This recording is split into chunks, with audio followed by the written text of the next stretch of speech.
Today on It Is a Keeper, I'm showing you how to make an easy and luscious strawberry poke cake.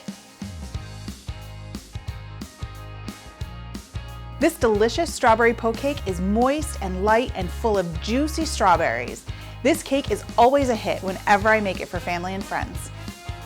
Begin by adding your strawberry cake mix to the bowl. Add water, oil, and 3 eggs. Mix everything together. Make sure you scoop the sides down and get all that batter off the edges.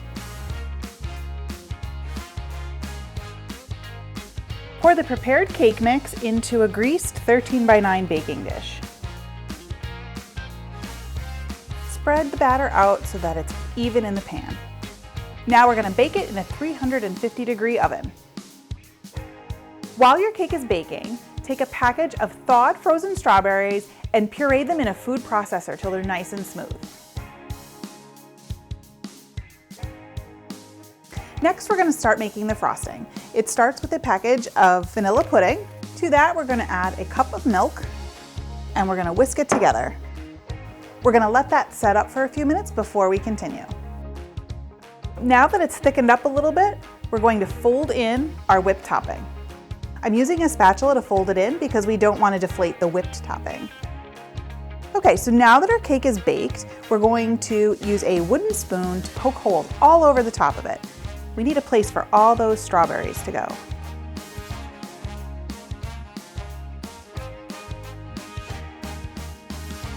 Now we're going to pour pureed strawberries all over the top of the cake in the holes.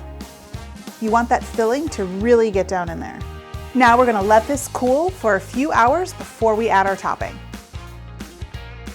Our next step is to add the topping that we made to the cake, but you want to make sure that the cake is completely cooled before you add the topping. So we're just going to spread it on in a nice even layer. And then we're going to add some fresh strawberries for garnish, because it wouldn't be a fresh strawberry poke cake if we didn't have lots of fresh strawberries.